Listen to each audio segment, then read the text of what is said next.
Good evening to everyone. सभी लोग class में आ जाइए। Good evening. मेरी वॉइस क्लियर जा रही है सभी तक? मेरी वॉइस क्लियर जा रही है? सभी लोग कमेंट कीजिए। और स्क्रीन क्लियर दिख रहा है या और थोड़ा जूम कर दूं? चलिए इतना कर देती हूँ। गुड इवनिंग सभी को।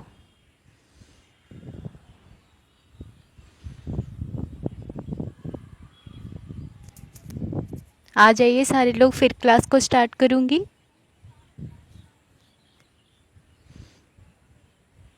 स्क्रीन क्लियर है और वॉइस क्लियर है?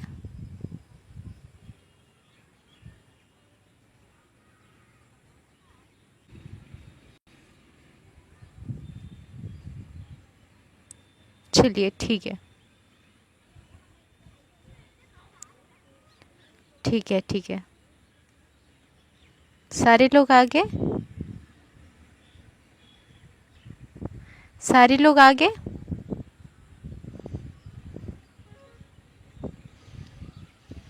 चलिए, तो आज की क्लास को हम स्टार्ट करते हैं।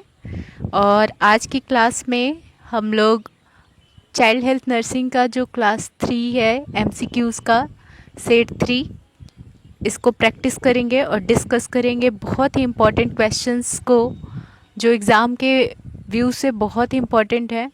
आपके एग्ज़ाम में यही सब टॉपिक्स आने वाले हैं रिपीट होकर। इन सारे टॉपिक्स को हम अच्छे से करेंगे, ठीक है। चलिए क्वेश्चन नंबर 1 से स्टार्ट करते हैं। क्वेश्चन नंबर 1 में क्या है कि इन्वर्टेड निपल का प्रबंधन क्या है। प्रबंधन यानी मैनेजमेंट। और इन्वर्टेड निपल का क्या मतलब हुआ कि जिस तरह से जैसे नॉर्मल निपल होता है ये आगे की ओर उभरा हुआ रहता है, पर इन्वर्टेड मतलब होता है उल्टा। क्या होता है? इन्वर्टेड। इन्वर्टेड का मतलब होता है उल्टा, यानी कि जो निपल है वो बाहर की ओर नहीं निकलकर बल्कि ये ब्रेस्ट के अंदर इस तरह से धंसा हुआ होता है अंदर की ओर। इसे हम क्या कहते हैं? इन्वर्टेड निपल कहते हैं, ठीक है। क्या कहते हैं? इन्वर्टेड निपल कहते हैं। ये ब्रेस्ट में इस तरह से धंसा हुआ रहेगा अंदर की ओर, ना कि ये बाहर की ओर निकला हुआ रहेगा, ठीक है। इसे हम क्या कहेंगे? इन्वर्टेड निपल कहेंगे। अब जानिए कि इन्वर्टेड निपल का प्रबंधन हम कैसे करेंगे। तो इसके लिए हम क्या करते हैं? मैनुअली, यानी हम हाथों का यूज़ करके मैनुअल रूप से निपल को फैलाएं और दिन के कई बार रोल आउट करें। मतलब क्या करना है? निपल को फैलाना है और बाहर की ओर निकालना है। कैसे निकालना है? जैसे ये है निपल अंदर की ओर धंसा हुआ, यहाँ पर हम क्या करेंगे कि यहाँ पर क्या करेंगे कि पहले इसको इधर से फैलाएंगे, दोनों साइड से अपनी फिंगर से क्या करेंगे? स्प्रेड करेंगे, फैलाएंगे। और उसके बाद इसको बाहर रोल आउट यानी कि बाहर निकालने का, आउट करने का ट्राई करेंगे। इससे क्या होगा? इससे जो निपल है वो बाहर की ओर निकल जाएगा। यहाँ तक क्लियर हुआ? इसमें क्या हम मैनेजमेंट करते हैं कि जैसे ये निपल है अंदर की ओर धंसा हुआ, इसको पहले स्ट्रेच करना है, दोनों साइड से स्किन को स्ट्रेच करना है बीच में, और स्ट्रेच करके मतलब खिंचाव करके, और जो अंदर धंसा हुआ निपल है उसको बाहर निकालना है, ठीक है।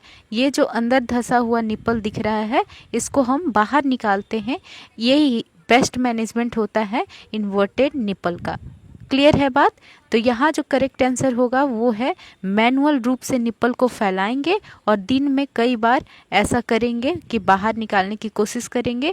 इससे क्या होगा? जो निपल अंदर की ओर धंसा हुआ है वो एक समय के बाद बाहर की ओर निकल जाएगा, ठीक है।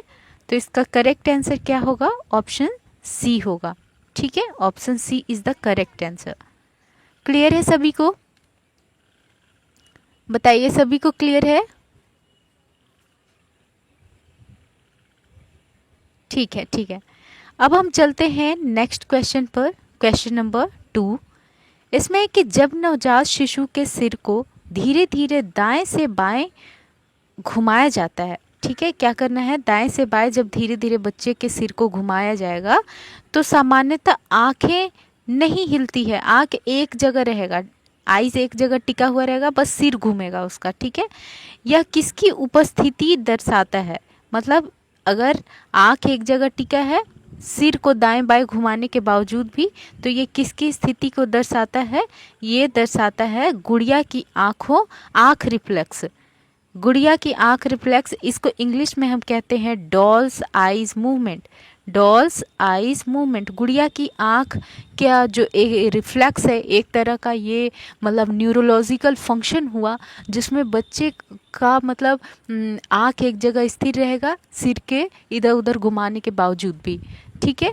तो यहाँ पर ये रिफ्लेक्स, बच्चों में कई तरह के रिफ्लेक्सेस देखने को मिलते हैं जो जन्म से के कुछ दिनों के बाद ये डेवलप होना स्टार्ट होते हैं। इससे पता चलता है कि रिफ्लेक्स क्या है, कि मतलब इससे पता चलता है कि बच्चे का जो मानसिक डेवलपमेंट हो रहा है, मेंटल डेवलपमेंट हो रहा है, वो मतलब अच्छे से हो रहा है, समय के अनुसार हो रहा है और बच्चा नॉर्मल और हेल्दी है, ठीक है। तो रिफ्लेक्सेस इस चीज़ को दर्शाता है। कई तरह के रिफ्लेक्सेस होते हैं जैसे कि मोरो रिफ्लेक्स होता है, फिर आपका डॉल्स आई है, ब्लिंकिंग यानी आँखों के पलकों को झपकाना, इस तरह से कई तरह के रिफ्लेक्सेस होते हैं जिनसे पता चलता है। सकिंग रिफ्लेक्स होता है जिससे पता चलता है कि बच्चे का जो मानसिक डेवलपमेंट हो रहा है, मेंटल डेवलपमेंट हो रहा है, वो नॉर्मल है, ठीक है। तो यहाँ पर बच्चे का आँख अगर स्थिर है सिर को इधर उधर घुमाने के बावजूद भी, तो ये जस्ट गुड़िया में जैसे होता है उसी तरह हो रहा है, इसीलिए इसको हम डॉल्स आइज रिफ्लेक्स कहते हैं। क्लियर है? तो यहाँ पर करेक्ट आंसर क्या होगा, ऑप्शन डी। क्लियर है? नेक्स्ट क्वेश्चन चलिए नेक्स्ट क्वेश्चन चलते हैं, क्वेश्चन नंबर 3। इसमें है क्वेश्चन नंबर 3, चलिए इसमें है कि एक नवजात में मुंह के पास गाल को छूने या सहलाने से सिर उत्तेजना की ओर मुड़ जाता है। मतलब ये बच्चा है और इसको अगर हमने इस साइड अगर टच कर लिया उसके गालों को या गले को, सिर को, तो उसका जो सिर है उसी ओर मुड़ जाएगा, ठीक है। ये अगर मैं इधर से टच करूंगी बच्चे के राइट साइड से, तो बच्चे का सिर जो है वो राइट साइड की ओर ही मुड़ेगा। यह किसकी उपस्थिति को दर्शाएगा, मतलब ये कौन सा रिफ्लेक्स होगा, इसको हम क्या कहते हैं, रूटीन रिफ्लेक्स कहते हैं। क्या कहते हैं, रूटीन रिफ्लेक्स कहते हैं, ठीक है। रूटीन रिफ्लेक्स से क्या होता है कि जिस साइड से बच्चे को इम्पल्सेस देखने को मिलेगा, सिग्नल देखने को मिलेगा, जिधर से बच्चे को एहसास होगा कि कुछ मतलब उसके साथ कुछ हुआ, वो कुछ भी सेंसेशन फील करेगा, उसी ओर अपना चेहरा को घुमाएगा। इसे हम क्या कहते हैं, रूटीन रिफ्लेक्स कहते हैं। Option D is the correct answer, ठीक है। क्लियर है यहाँ तक? ठीक है, अब चलिए नेक्स्ट क्वेश्चन चलते हैं, क्वेश्चन नंबर 4।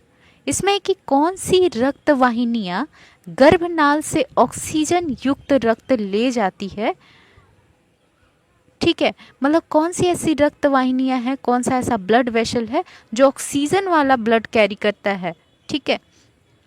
गर्भनाल यानी कि जो मतलब जो अम्बिलाइकल कॉर्ड होता है, वो कौन सा ऐसा अम्बिलाइकल कॉर्ड है जो ऑक्सीजन वाला ब्लड कैरी करेगा। तो ऑक्सीजन वाला ब्लड जो है वो कौन कैरी करता है, वेन कैरी करता है, अम्बिलाइकल वेन। गर्भनाल जो नस होता है ना, वो कैरी करता है अम्बिलाइकल वेन। यहाँ पर उल्टा होता है, ये चीज़ याद रखिएगा। जैसे नॉर्मल हम लोग इंसान में जो वेन है वो डीऑक्सीजनेटेड करेगा। ये बच्चे की अगर बात करूँ यानी फीटस की बात करूँ, फीटस जो गर्भ में बच्चा रहता है उसको फीटस कहेंगे। तो फीटस में ऑक्सीजन वाला ब्लड वेन कैरी करेगा, अम्बिलाइकल वेन। और वहीं पर बड़ों में, अडल्ट में, जब आफ्टर बर्थ कह सकते हैं, जैसे ही जन्म हुआ उसके बाद जो ऑक्सीजन वाला ब्लड रहता है ये आर्टरी कैरी करता है, ठीक है। तो यहाँ तक डाउट क्लियर हुआ सभी को? आपसे यहाँ पर ये क्वेश्चन पूछा गया कि गर्भनाल यानी कौन सी एम्ब्लाइकल कॉर्ड है, कौन सा ऐसा अम्बलाइकल का नाल है, यानी कौन सा रक्त वाहिनी है, ब्लड वेसल है जो ऑक्सीजन युक्त ब्लड को कैरी करेगा, वो है अम्बलाइकल वेन। ऑप्शन बी यहाँ पर करेक्ट आंसर देखने को मिल रहा है। ठीक है, ऑप्शन बी। क्लियर है सभी को? कमेंट करके बताइए क्वेश्चन नंबर 4 तक क्लियर है? किन्हीं को कोई डाउट है क्वेश्चन में, ऑप्शंस में? क्लियर है सभी को? कमेंट कीजिए।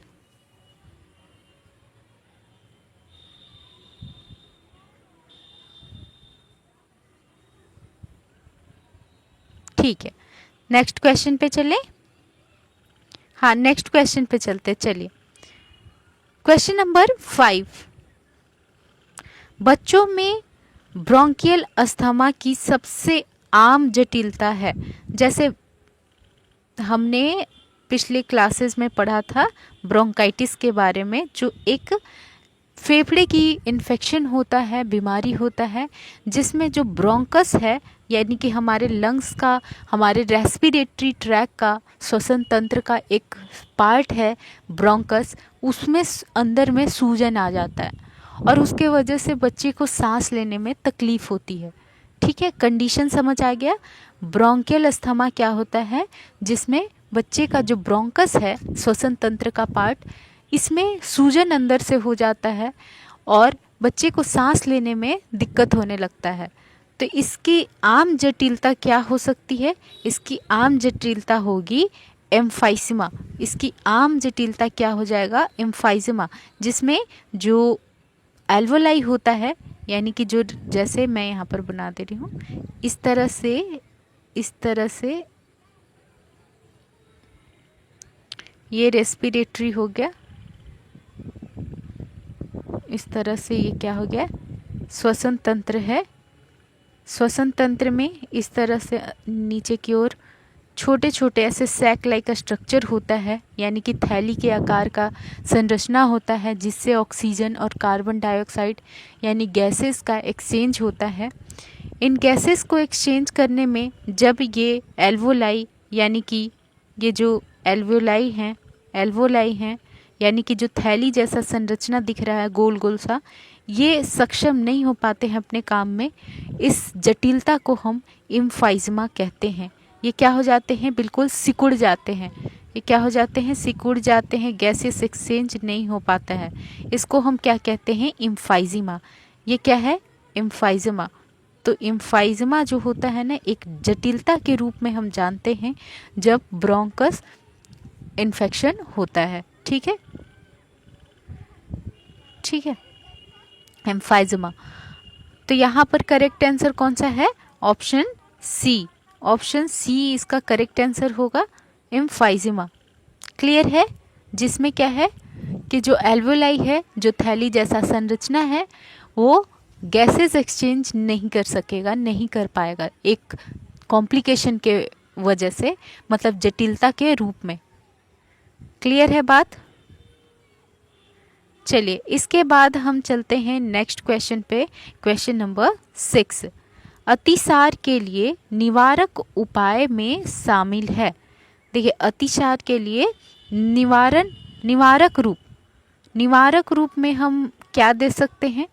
अतिसार यानी कि जो लूज मोशन है, तो लूज मोशन में हम क्या दे सकते हैं बच्चे को? लूज मोशन में बच्चे को क्या देना है? तो इसके लिए हम बच्चे को, इसके लिए हम पहले तो अच्छे से हाइजीन मेंटेन करना है। ठीक है, साफ सफाई जितना रहेगा उतना बच्चे को जल्दी ठीक होने में मदद होगा और प्लस में और ज़्यादा बीमारी और इन्फेक्शन नहीं फैलेगा।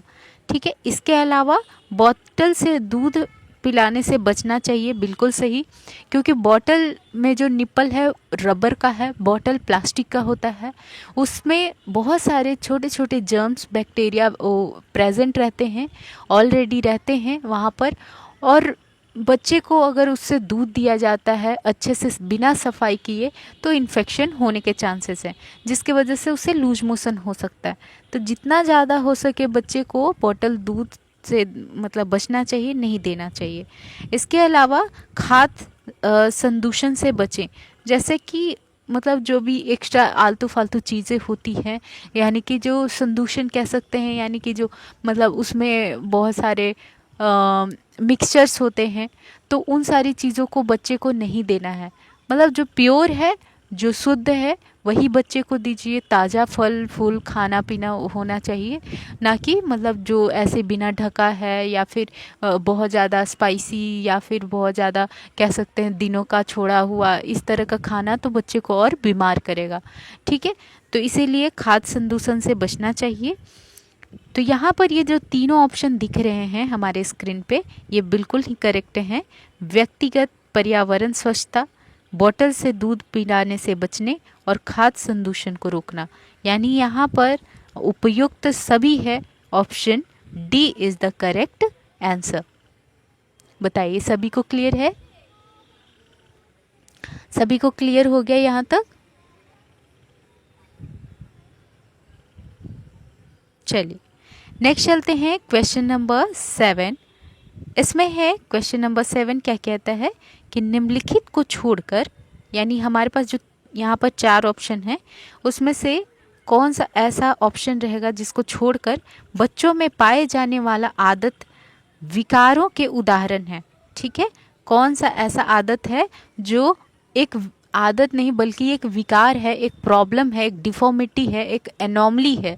ठीक है, कह सकते हैं एक डिफॉर्मिटी है। तो कौन सा ऐसा विकार है, कौन सा एक आदत? तो आप बताइए इसमें से। देखिए सारे लोग कमेंट भी करते रहिए, जो आंसर है कमेंट भी कीजिए, जिनको आता है जो। जैसे यहाँ है अंगूठा चूसना, नाखून काटना, ठीक है, शारीरिक अंगों को काटना, तो ये सब कोई विकार नहीं है, ये तो एक आदत है। ठीक है, ये क्या है? नाखून काटना, अंगूठा चूसना, शारीरिक अंगों को काटना, ये सब एक मतलब आदत होता है किसी किसी इंसान का। ठीक है, बच्चे का। लेकिन मानसिक मंदता ये कोई आदत नहीं है। मानसिक मंदता यानी दिमाग उसका पूरा डेवलप ना होना, उसका अपने एज के अकॉर्डिंग कंपेयर में उतना डेवलप नहीं होना, ये आदत नहीं, ये एक विकार है। ठीक है, तो यहाँ पर जो करेक्ट आंसर है वो है ऑप्शन सी। क्लियर है सभी को? बताइए यहाँ तक सभी को क्लियर है? कमेंट कीजिए। ठीक है, चलिए नेक्स्ट चलते हैं क्वेश्चन नंबर 8। इसमें है कि बच्चों में सबसे आम क्रोमोसोमल विकार कौन सा होता है? क्रोमोसोम, आप लोग को पता है क्रोमोसोम क्या होता है?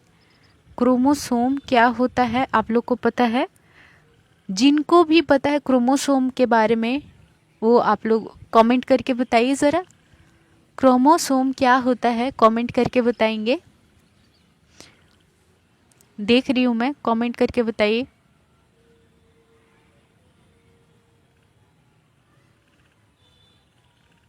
क्रोमोसोम क्या होता है? हाँ, ये जैसे हमारा जेनेटिक होता है ना, जेनेटिक मटेरियल, डीएनए आरएनए। तो ये डीएनए आरएनए जब मटेरियल, डीएनए आरएनए जब मतलब छोटे छोटे पीसेस में मतलब वो डिवाइडेड होते हैं, तो उसे ही हम क्रोमोसोम कहते हैं। यही जो होता है क्रोमोसोम ना, हमारे पेरेंट्स से, हमारे माता पिता द्वारा बच्चों में, हमारे में ट्रांसफ़र होता है। ठीक है, तो इसे हम क्रोमोसोम कहेंगे। ये जेनेटिक मटेरियल की तरह, डीएनए की तरह काम करता है, मतलब जेनेटिक मटेरियल होता है जो पूर्वजों से बच्चों में जो भी सिम मतलब एक तरह का गुण है उसको ट्रांसफ़र करने का काम करता है। अब अगर जो सबसे ज़्यादा एक विकार देखने को मिलता है क्रोमोसोम में, तो वो कौन सा होता है? वो होता है डाउन सिंड्रोम। डाउन सिंड्रोम जिसमें कि शरीर बौनापन हो जाता है, बच्चे का शरीर बड़े की तरह ग्रो नहीं हो पाता है, बहुत एज के बाद भी उसका हाइट नहीं बढ़ पाता है, उंगलियां छोटी रहती हैं, उसका चेहरा मून शेप होता है, चौड़ा होता है, गोल होता है, और नाक उसकी चपटी होती है, और कई तरह के विकार देखने के को मिलते हैं। ठीक है, तो उसे हम डाउन सिंड्रोम कहेंगे। डाउन सिंड्रोम समझ में आ गया, बौनापन, नाटापन जिसको कहते हैं। ऐसा क्यों होता है? क्योंकि क्रोमोसोम नंबर 21 क्रोमोसोम नंबर 21 जो होता है, 21वां क्रोमोसोम का मतलब जब ट्रिप्लॉइड हो जाता है, ट्रिपल हो जाता है, नॉर्मली 2 होते हैं, हर क्रोमोसोम नंबर का 2 कॉपी होते हैं हमारे शरीर में। अगर यही 2 से ज़्यादा एक और हो जाए, 3 हो जाए, तो जब ये 3 हो जाता है तो उसके वजह से ये विकार बन जाता है, क्रोमोसोम विकार। और जो सबसे ज़्यादा कॉमन है ये है क्रोमोसोम नंबर 21 का 3 हो जाना।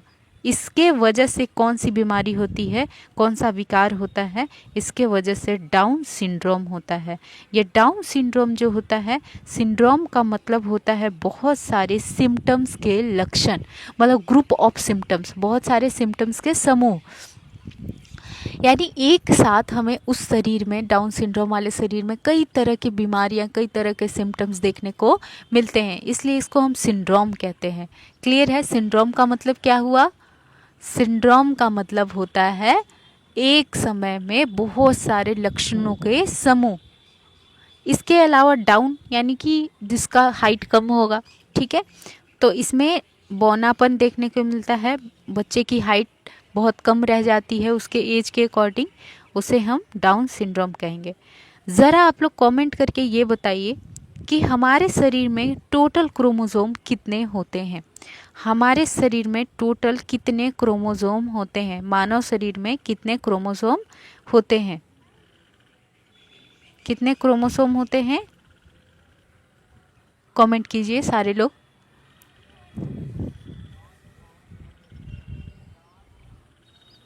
कितने होते हैं?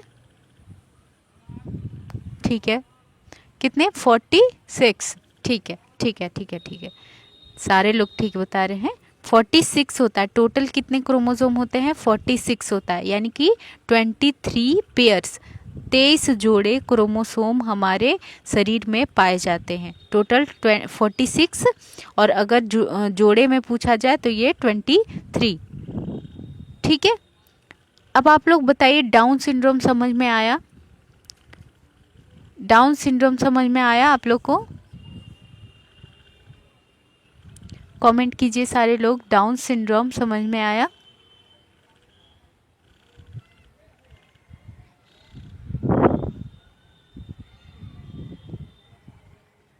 ठीक है, चलिए, तो यानी क्वेश्चन नंबर 8 का जो आंसर होगा वो कौन सा होगा? Down syndrome, option A.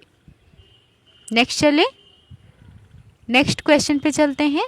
चलिए, इसमें है कि क्वेश्चन नंबर 9 कि एक शिशु में जो बढ़े हुए इंट्राक्रैनियल प्रेशर का सबसे महत्वपूर्ण संकेत है वो कौन सा है? एक छोटा बच्चा है, एक छोटा बच्चा है, इसके शरीर में जो सिर में प्रेशर फ्लूइड का, CSF का यानी सेरिब्रोस्पाइनल फ्लूइड का जो प्रेशर है वो बढ़ जाता है, उसको हम क्या कहते हैं? इंट्राक्रैनियल प्रेशर कहते हैं, ICP कहते हैं। और जब ये ICP बढ़ जाता है तो इसका क्या संकेत होता है?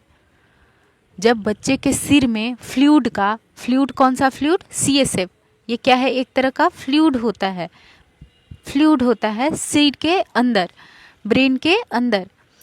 तो इस फ्लूइड का जब ज़्यादा अमाउंट सिक्रीट होने लगता है या कहीं ब्लॉकेज हो गया तो उसके वजह से इसका जो प्रेशर है वो बढ़ जाएगा, और इसके प्रेशर के बढ़ने को हम ICP कहते हैं, इंट्राक्रैनियल प्रेशर कहते हैं।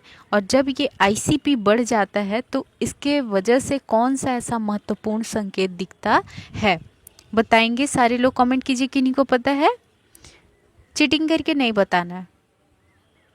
हाँ, तो बच्चों में होता ये है ना कि सिर के बीच में, मतलब सिर के जो हड्डी होते हैं वहाँ पर जोड़ के बीच में एक गैप होता है, एक खाली गैप होता है जो 1.5 महीने और 1.5 साल के बाद भर जाता है, जिसको हम, उस गैप को हम कहते हैं, जो हड्डियों के बीच में होता है उसको हम कहते हैं फॉन्टानेल। उसको हम क्या कहते हैं? फॉन्टानेल। इस फॉन्टानेल में आप लोग को दिख रहा है या क्लियर? दूसरा चेंज कर दूँ कलर, ये कर देती हूँ, ठीक है। तो उसको हम कहते हैं फॉन्टानेल। ये फॉन्टानेल क्या होता है कि जैसे ब्रेन के अंदर, बच्चों के ब्रेन के अंदर जो बोन्स होते हैं ब्रेन के, मतलब स्कल के बोन जो होते हैं वो आपस में जब जुड़ते हैं तो एक गड्ढा बन जाता है, मतलब एक पूरी तरह नहीं जुड़ पाते हैं और एक गैप बन जाता है उन हड्डियों के बीच, तो उसको हम फॉन्टानेल कहते हैं। और जब ब्रेन के अंदर फ्लूइड बढ़ता है, आईसीपी प्रेशर बढ़ता है, तो उसके वजह से फॉन्टानेल क्या हुआ, उभरा हुआ नज़र आता है। मतलब क्योंकि ये तो गैप है, हड्डियां तो पूरी पूरी जुड़ी नहीं है कि अंदर का फ्लूइड जो है वो अगर थोड़ा बढ़ेगा तो ऊपर हम जब पाल्पेट करेंगे, छू कर देखेंगे, तो हमें आसानी से महसूस होगा कि कुछ उभरा हुआ है। ठीक है, कुछ उभरा हुआ हमें महसूस होगा, उसे हम क्या कहते हैं, उसे हम कहेंगे उभरा हुआ फॉन्टानेल। ये सबसे मेन साइन होता है आईसीपी बढ़ने का, इंट्राक्रैनियल प्रेशर बढ़ने का। ये मेन साइन होता है बच्चों में कि उसका जो फॉन्टानेल है वो उभरा हुआ दिखेगा। क्लियर है बात? अब ज़रा आप लोग कमेंट करके ये बताएंगे कि बच्चों के सिर में कितने फॉन्टानेल्स होते हैं। How many fontanelles in the children? बताइए, शिशुओं में कितने फॉन्टानेल होते हैं? फॉन्टानेल क्या होते हैं ये तो मैं बता दी कि ये स्कल बोन जो होते हैं, यानी कि खोपड़ी का जो मतलब हड्डी है, वो अगर पूरी तरह नहीं जुड़ता है बच्चों में, वो बाद में 1.5 महीने और 1.5 साल बाद जुड़ जाता है, लेकिन पहले वो नहीं जुड़ता है जन्म के समय, तो वहाँ पर एक गैप बन जाता है, उसे ही हम फॉन्टानेल कहते हैं। अब आप लोग बताइए कि कितने फॉन्टानेल होते हैं टोटल? टोटल कितने फॉन्टानेल होते हैं?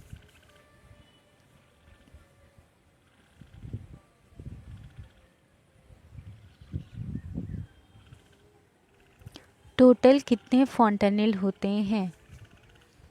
कीजिए, कमेंट कीजिए।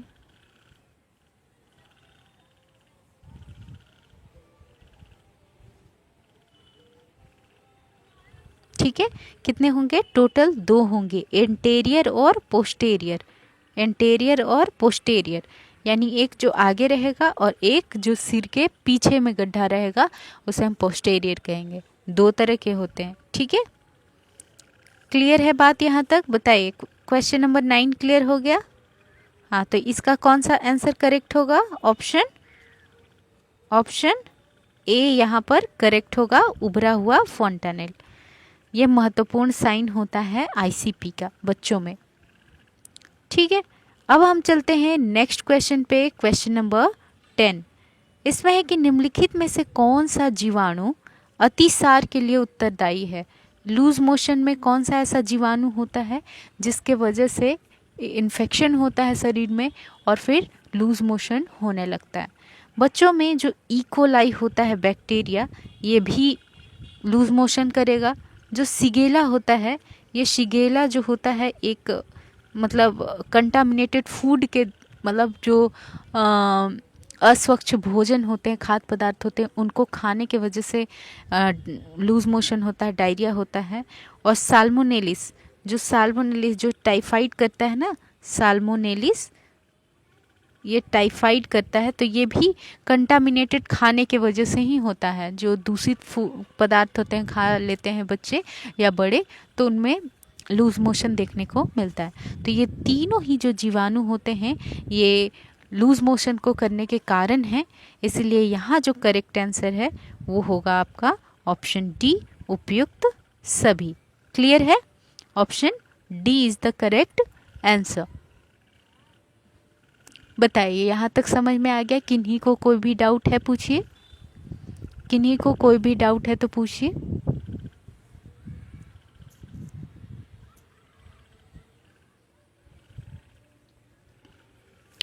चलिए, ठीक है, सभी को क्लियर हो रहा है तो अब हम नेक्स्ट चलते हैं क्वेश्चन नंबर 11।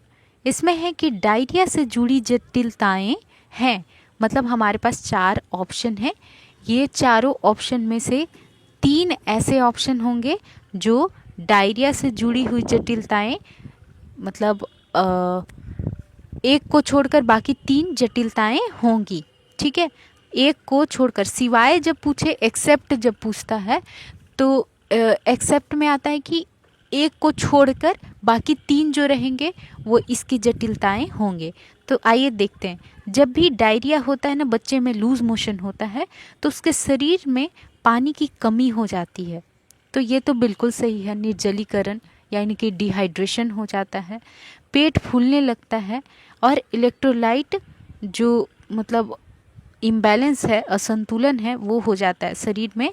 जो इलेक्ट्रोलाइट्स होते हैं सोडियम, पोटेशियम, मैग्नीशियम, क्लोरीन, ये सब जो इलेक्ट्रोलाइट्स हैं ये असंतुलित रहेंगे, क्योंकि लूज मोशन के थ्रू शरीर में जो फ्लूइड है उसकी कमी हो जाएगी, पेट फूलने लगेगा, शरीर से पानी की कमी हो जाएगी, जिसको हम डिहाइड्रेशन कहते हैं, निर्जलीकरण कहते हैं। ये तीनों ही सही है, लेकिन जो कुपोषण की बात है यहाँ पर वो लूज मोशन के वजह से नहीं होता है। खुद सोच कर देखिए कि लूज मोशन से कुपोषण कैसे हो सकता है। कुपोषण तो होता है कि जब बच्चे को प्रॉपर न्यूट्रिशन नहीं मिल पा रहा है। कुपोषण तो तब होता है जब उसे पूरी तरह न्यूट्रिशन नहीं मिल पा रहा है, न्यूट्रिशियस फूड नहीं मिल पा रहा है, carbohydrate, protein, vitamins, minerals, fat, water, अगर ये चीज़ें नहीं मिल पा रही हैं तब उसे माल न्यूट्रिशन या कुपोषण होगा, ना कि लूज मोशन से। ठीक है, तो यहाँ पर जो ऑप्शन सी है इसको छोड़कर बाकी तीन जो हैं वो जटिलताएं हैं, इसीलिए यहाँ पर जो करेक्ट आंसर है वो है ऑप्शन सी। ठीक है, क्लियर है सभी को? बताइए यहाँ तक क्लियर है सभी को? चलूँ नेक्स्ट क्वेश्चन पे। ठीक है, चलिए नेक्स्ट चलते हैं क्वेश्चन नंबर 12। इसमें है अतिसार के उपचार में शामिल है, यानी कि कौन ऐसा हमारे पास यहाँ ऑप्शन है जो हम लूज मोशन में मतलब देते हैं। ठीक है, तो देखिए यहाँ पर होना चाहिए कि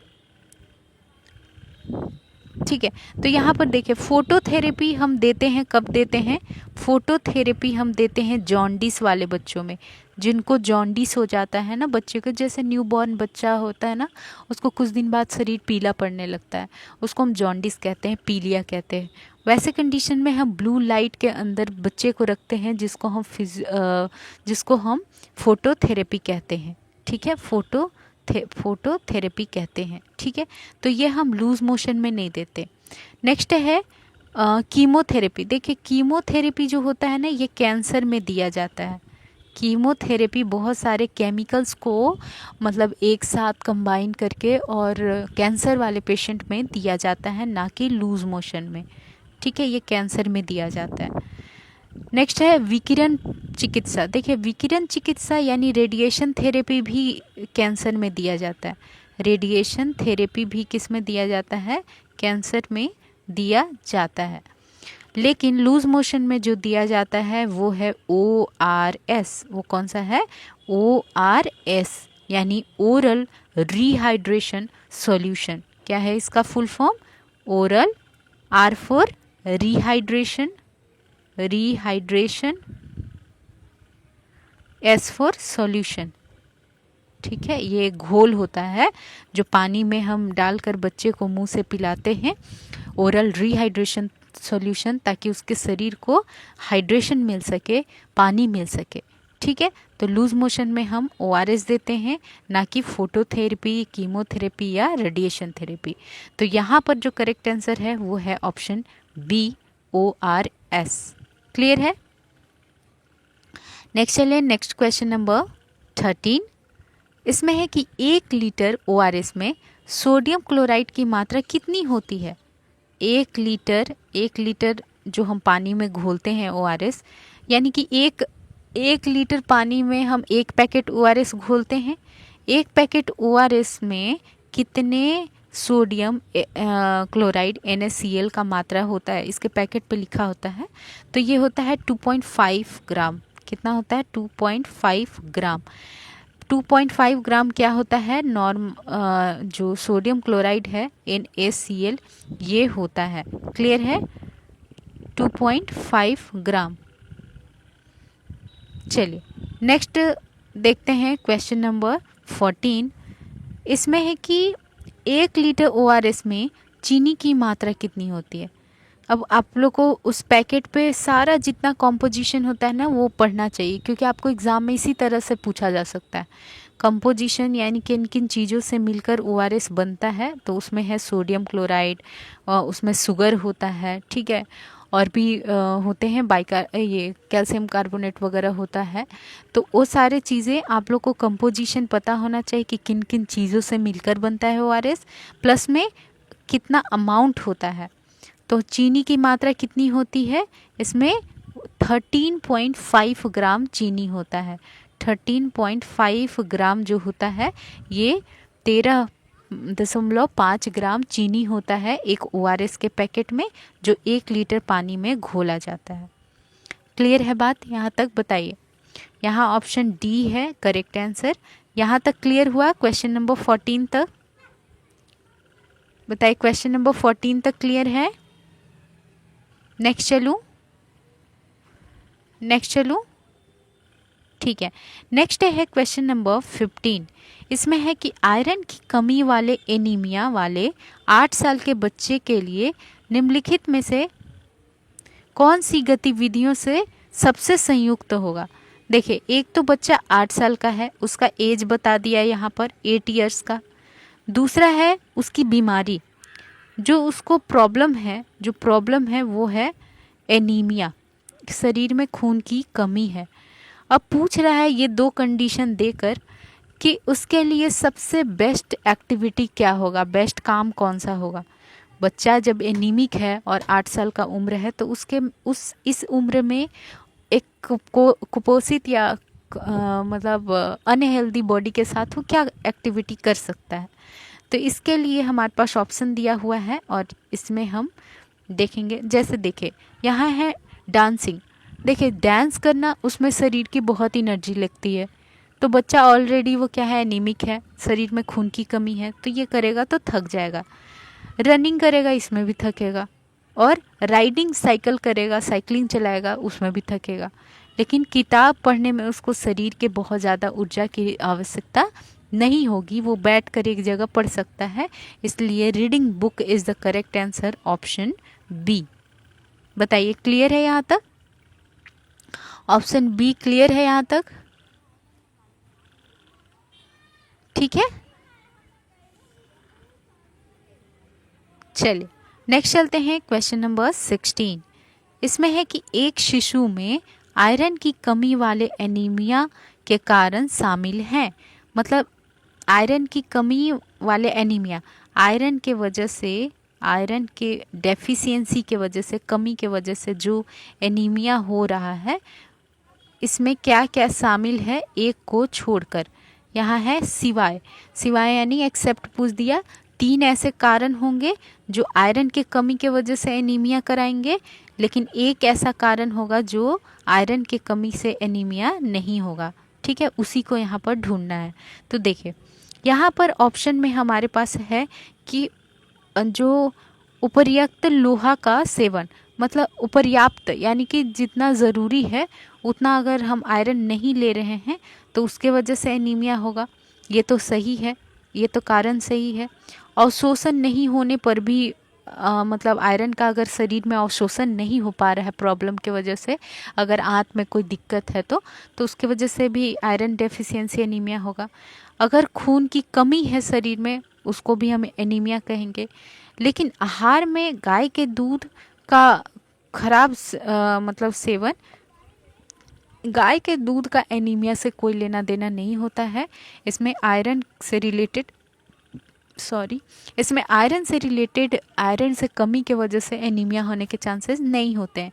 इसलिए यहाँ जो करेक्ट आंसर है वो है ऑप्शन डी, आहार में गाय के दूध का खराब सेवन, क्योंकि इसका कोई लिंक नहीं है, इसका कोई कनेक्शन नहीं है इस प्रश्न से। ठीक है, मतलब आयरन के कमी से एनीमिया का। बोलिए, क्लियर है यहाँ तक? सभी लोग कमेंट करेंगे क्लियर है।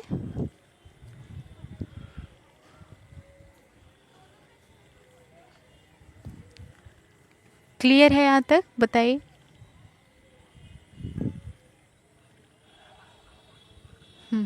ठीक है, चलिए, बहुत अच्छी बात है। नेक्स्ट चलिए क्वेश्चन नंबर 17। इसमें है कि विशेष कार्यक्रम यानी कि जो SNP है, ठीक है, SNP यानी कि एक तरह का न्यूट्रिशनल प्रोग्राम है जो विशेष स्पेशल न्यूट्रिशनल प्रोग्राम कहते हैं, निम्नलिखित को छोड़कर निम्नलिखित को लाभ प्रदान करता है। यानी कि ये जो स्पेशल न्यूट्रिशन प्रोग्राम चलाया गया, स्पेशल न्यूट्रिशन प्रोग्राम, ये जो स्पेशल न्यूट्रिशन प्रोग्राम है, कार्यक्रम है, सरकार के द्वारा चलाया गया, जिसमें किन लोगों को सबसे ज़्यादा लाभ प्रदान किया जाता है। चलिए ऑप्शन देखते हैं। इसमें सबसे ज़्यादा जो है वो स्पेशल बूढ़े आदमियों के लिए, बूढ़ों के लिए सबसे ज़्यादा यहाँ पर ध्यान दिया गया है कि उन्हें मतलब न्यूट्रिशन मिलना चाहिए प्रॉपर। ऐसे तो सभी को मिलना चाहिए, लेकिन यहाँ जो ये प्रोग्राम है इसके अंदर बूढ़े आदमियों पर ज़्यादा ध्यान दिया गया है। ठीक है, तो देखिए इसमें से है कि मतलब इसमें ऑप्शन में पूछ रहा है कि किसको छोड़कर, तो बूढ़े आदमियों को छोड़कर बाकी जो 3 ऑप्शन है इन पे ध्यान दिया गया है। जैसे स्पेशल किन को ज़रूरी है, जो 6 माह से कम बच्चे हैं, ठीक है, जो 6 साल से कम उम्र के बच्चे होंगे उन पे, छोटे बच्चों पे ज़्यादा ध्यान दिया जाएगा। जो गर्भवती महिला होगी उन पे ज़्यादा ध्यान दिया जाएगा। जो नर्सिंग मदर, यानी नर्सिंग महिला कौन, जो अपने बच्चों को दूध पिलाती है, तो नर्सिंग मदर पर भी ज़्यादा ध्यान दिया जाएगा, उनको स्पेशल न्यूट्रिशन दिया जाएगा, प्रोटीन वगैरह। तो ये चीज़ें हमें देखने को मिलता है स्पेशल न्यूट्रिशन प्रोग्राम में। और बूढ़ों पे मतलब स्पेशल न्यूट्रिशन प्रोग्राम बूढ़ों के लिए नहीं होता है। तो यहाँ पर इसको बूढ़े आदमी को छोड़कर बाकी ये 3 जो हैं इनमें इनको लाभ दिया जाता है। तो यहाँ करेक्ट आंसर कौन होगा, ऑप्शन सी होगा। कौन सा होगा, ऑप्शन सी होगा। ठीक है, नेक्स्ट चलिए क्वेश्चन नंबर 18। इसमें है कि मानव शरीर का सबसे प्रचुर मात्रा में पाए जाने वाला इम्यूनोग्लोबिन है। यानी मानव शरीर के अंदर, एक ह्यूमन बॉडी के अंदर कौन सा ऐसा इम्यूनोग्लोबिन है जो सबसे ज़्यादा पाया जाता है। आप लोग बताइए इम्यूनोग्लोबिन कौन सा, क्या होता है, पहले तो ये जानिए इम्यूनोग्लोबिन क्या होता है, क्या होता है, कमेंट कीजिए ज़रा, इम्यूनोग्लोबिन क्या होता है, इम्यूनोग्लोबिन क्या होता है, कमेंट कीजिए।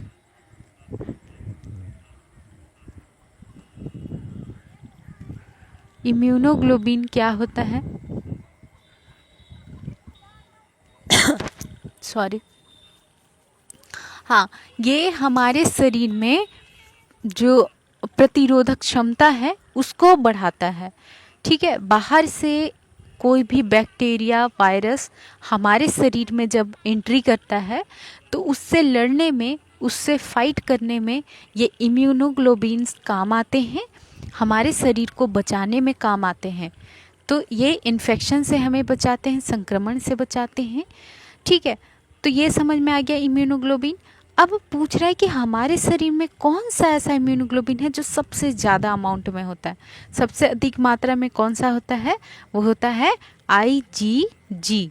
कौन सा होता है, IgG। IgG इम्यूनोग्लोबिन सबसे ज़्यादा हमारे शरीर में पाया जाता है। ठीक है, IgG इम्यूनोग्लोबिन हमारे शरीर में सबसे ज़्यादा पाया जाता है। क्लियर है बात, बोलिए क्लियर है बात। ठीक है, option A is the correct answer. याद रहेगा सभी को, IgG सबसे ज़्यादा पाया जाता है और सबसे बड़ा इम्यूनोग्लोबिन आकार में कौन सा होता है, वो होता है IgM। IgM जो होता है ये बड़ा आकार का होता है, साइज इसका बड़ा होता है, और ऐसे हमारे शरीर में IgG सबसे ज़्यादा पाया जाता है। IG का मतलब होता है इम्यूनोग्लोबिन, ठीक है, और G का मतलब होता है गामा। तो जो गामा इम्यूनोग्लोबिन होता है सबसे ज़्यादा पाया जाता है। ठीक है, नेक्स्ट चले। ठीक है, नेक्स्ट है क्वेश्चन नंबर 19। इसमें है कि लड़कों में यौन परिपक्वता का प्रथम लक्षण है। देखिए, लड़कों में यौन परिपक्वता यानी कि जो प्यूबर्टी मतलब आता है,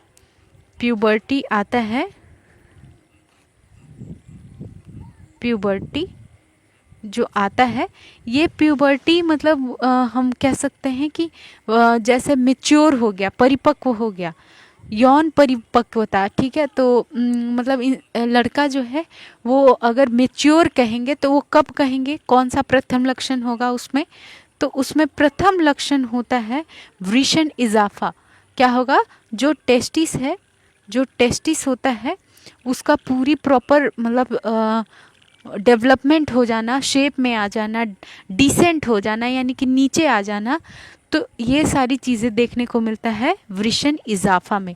वृषण इजाफा में क्या होता है, जो टेस्टिस है वो नीचे की ओर आ जाता है, पूरी तरह डिसेंट हो जाता है और मतलब डेवलप हो जाता है। तो ये कब किस में देखने को मिलता है, जो लड़कों में यौन परिपक्वता हो जाता है, यानी कि वो अब मैच्योर हो जाते हैं, बड़े हो जाते हैं। तो ये प्रथम लक्षण होता है। यहाँ पर ऑप्शन सी करेक्ट है। बताइए सभी को क्लियर है यहाँ तक, किन्हीं को कोई डाउट तो नहीं है? पूछिए, यहाँ तक सभी को क्लियर है? ठीक है, चलिए ठीक है, ठीक है। बाकी देखिए, बाकी जो ऑप्शन यहाँ पर दिया हुआ है ना, जैसे कि ऊंचाई और वजन में वृद्धि, तो ऊंचाई और वजन में वृद्धि तो ये हम कह नहीं सकते कंफर्म कि ये प्रथम लक्षण है। ऐसे तो ये बच्चे में कम उम्र में भी ऊंचाई और उसके वजन में वृद्धि होती है। जो ऑक्सिलरी बाल होते हैं ना, यानी एक्सिलर का, यानी कि जो साइड के बाल होते हैं अंडर आर्म्स, तो उसके हेयर वो भी मतलब धीरे धीरे डेवलप होना शुरू हो जाते हैं। चेहरों के बाल तो मतलब प्यूबर्टी होने के बाद ही स्टार्ट हो जाता है। लेकिन परिपक्वता की अगर बात की जाए, मेच्योरिटी की बात की जाए, वो भी यौन मेच्योरिटी, यानी कि जिसमें वो पूरी तरह सक्षम है एक मतलब बच्चे को मतलब स्पर्म प्रोडक्शन के लिए हम कह सकते हैं, तो वो हो सकता है, वो होता है वृषण इजाफा। वृषण इजाफा जब हो जाएगा तभी बच्चा, वो जो लड़का है वो पूरी तरह यौन परिपक्व हो जाएगा। ठीक है, मतलब he is able to become a father, मतलब वो पूरी तरह उसमें ही has capacity to produce the sperm, sperm को प्रोड्यूस कर सकता है, अब वो इतना कैपेबल हो जाएगा। बताइए यहाँ तक किन्हीं को कोई डाउट है? यहाँ तक किन्हीं को कोई डाउट है? क्लियर है सभी को? क्लियर है सभी को?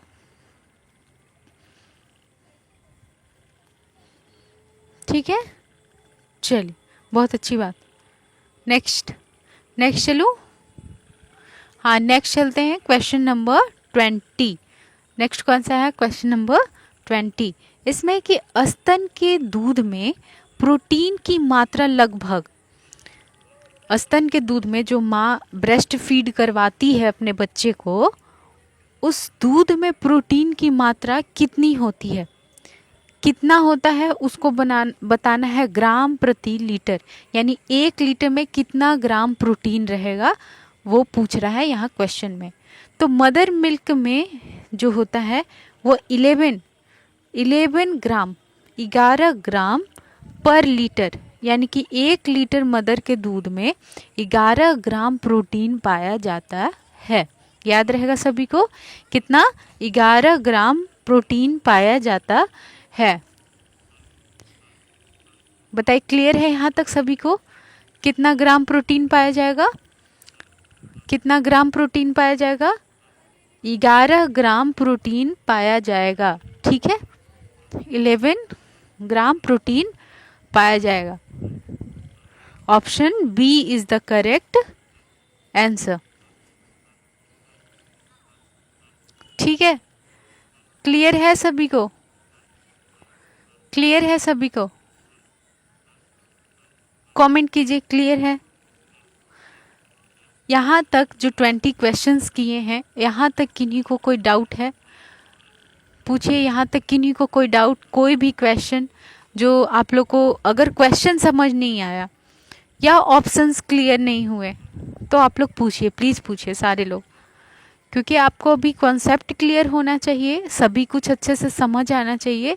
अगर यहाँ से आप मतलब कॉन्सेप्ट क्लियर रखते हो ना, तो फिर आपको एग्ज़ाम में चाहे जितना भी ट्विस्ट करके क्वेश्चन दे, कितना भी घुमा फिरा के क्वेश्चन दे, अगर आपको उसका बेसिस पता होगा ना, बेस पता होगा कि हाँ मतलब पूछना क्या चाह रहा है, तो फिर आप इजीली ऑप्शन को देखकर करेक्ट कर सकते हो, ऑप्शन चूज़ कर सकते हो और सही ऑप्शन चूज़ कर सकते हो। तो इसीलिए पहले क्वेश्चन का आप लोग सारे ये सब जो हम लोग पढ़ रहे हैं, डिस्कस कर रहे हैं, बहुत ही इम्पॉर्टेंट टॉपिक्स को हमने यहाँ पर डिस्कस किया है। तो आप लोग प्लीज़ अच्छे से ध्यान से देखिए, क्वेश्चन पूछिए अगर किन्हीं को कोई डाउट है। और ठीक है, ठीक है। क्वेश्चन नंबर 10 देखिए, इसमें क्या है, हाँ जीवाणु पूछा ना, जैसे पूछ रहा है कि लूज मोशन के लिए, अतिसार के लिए, लूज मोशन के लिए कौन सा ऐसा जीवाणु है, कौन सा बैक्टीरिया है जिसकी वजह से लूज मोशन हो रहा है। तो देखिए यहाँ पर जो इकोलाई होता है ना, इकोलाई बैक्टीरिया, जिसको हम इस्चेरिचिया कोलाई बोलते हैं, ठीक है, पूरा नाम इस्चेरिचिया कोलाई होता है, शॉर्ट में हम उसको इकोलाई कहते हैं। ऐसे तो ये हमारे लिए हेल्दी होता है, हमारे शरीर में ये होता है पहले से ही मौजूद, लेकिन कभी कभी ऐसा होता है कि इसकी मतलब संख्या में वृद्धि के वजह से हमारे शरीर में ये घातक असर करता है और उसके दुष्परिणाम से लूज मोशन हो सकते हैं। तो ये भी एक लूज मोशन का कारण बन सकता है। इसके अलावा जो सिगेला होता है ये भी लूज मोशन कर सकता है। जो जो साल्मोनेला होता है ये टाइफाइड ऐसे तो करेगा, साल्मोनेला टाइफी और साल्मोनेला पैराटाइफी। तो ये ऐसे बैक्टीरिया होते हैं जो दूषित खाद्य पदार्थों के सेवन से होता है। तो अगर कंटामिनेटेड फूड और वाटर हम लोग ले लेते हैं तो उसके वजह से लूज मोशन होता है। तो तीनों यहाँ पर जो बैक्टीरिया है बिल्कुल सही है, ये क्या करते हैं, शरीर के अंदर लूज मोशन करवाने का काम करते हैं। इसलिए यहाँ पर जो करेक्ट आंसर है वो है ऑप्शन डी। ठीक है, यहाँ तक क्लियर है सभी को? हाँ, अब आप लोग ज़रा कमेंट करके बताएंगे, सारे लोग कमेंट कीजिए, डाउन सिंड्रोम क्या होता है। मेरा क्वेश्चन है कि ये जो डाउन सिंड्रोम के बारे में मैं बताई अभी इस क्लास में, ये डाउन सिंड्रोम क्या होता है और स्पेशली सिंड्रोम क्या होता है। डाउन सिंड्रोम क्या होता है और स्पेशली सिंड्रोम क्या होता है, बताइए बताइए।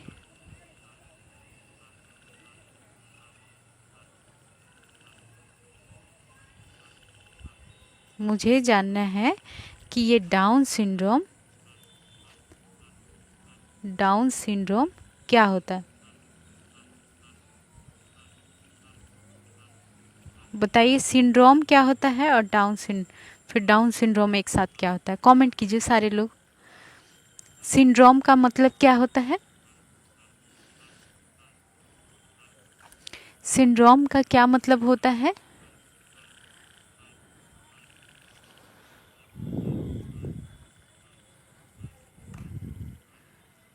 ठीक है, ठीक है, हाँ आप लोग को मैं टाइम दे रही हूँ, 3 मिनट्स का टाइम दे रही हूँ सारे लोग को। आप लोग क्वेश्चन पूछिए, मैं कहीं नहीं भाग रही, आप लोग क्वेश्चन पूछो सारे लोग। जिन किन्हीं को भी डाउट हुआ है आप लोग प्लीज़ क्वेश्चन पूछिए, समझिए। हाँ डाउन सिंड्रोम, अच्छा ये अभी पहले आप लोग बताइए, जिन जिन को पता है पहले सिंड्रोम के बारे में आप लोग एक्सप्लेन कीजिए, बताइए सिंड्रोम क्या होता है, कमेंट कीजिए, फिर मैं बताऊंगी इसके बारे में।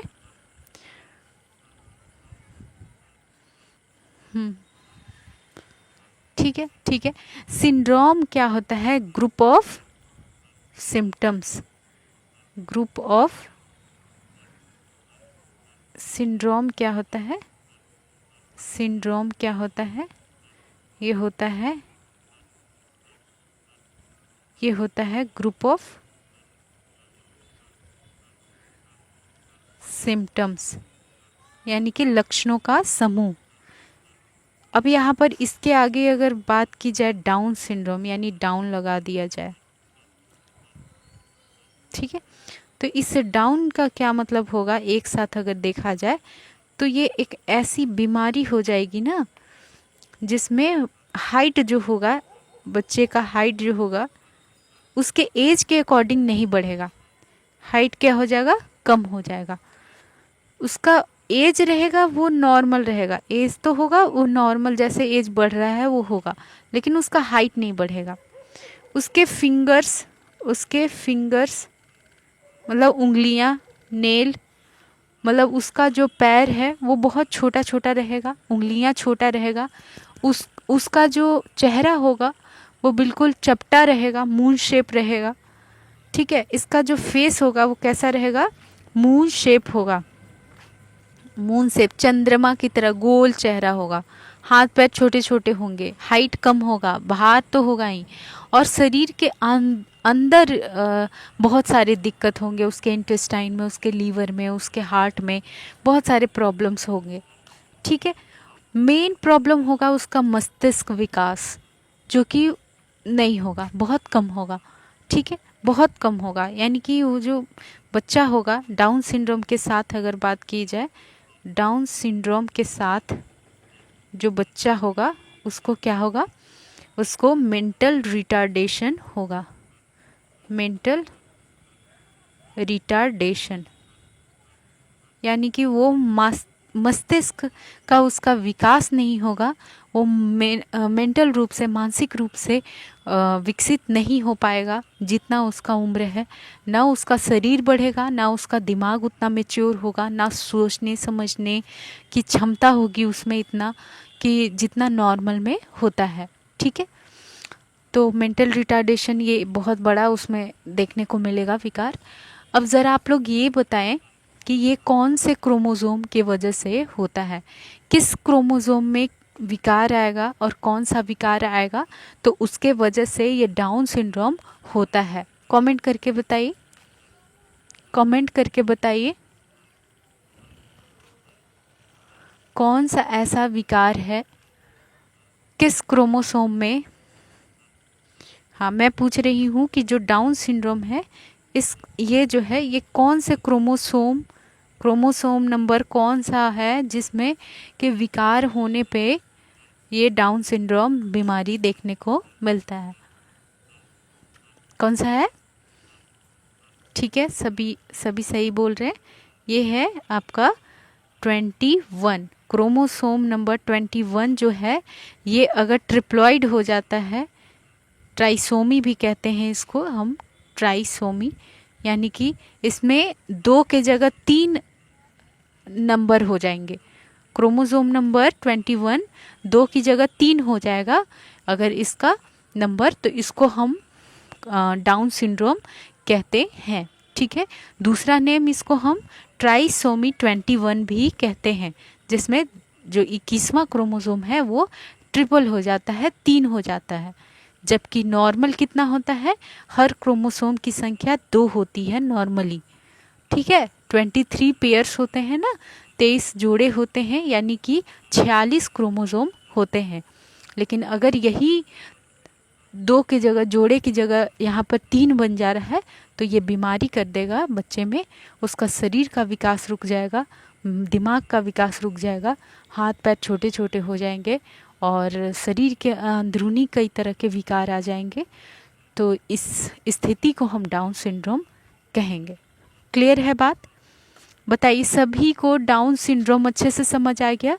अगर डाउन सिंड्रोम से रिलेटेड कोई भी आपको एग्ज़ाम में क्वेश्चन आता है तो आप कर लोगे। ठीक है, देखिए क्वेश्चन आपका चाहे जितना घुमा कर पूछे, अगर आपका उसका थोड़ा सा भी नॉलेज होगा तो आप कर लोगे।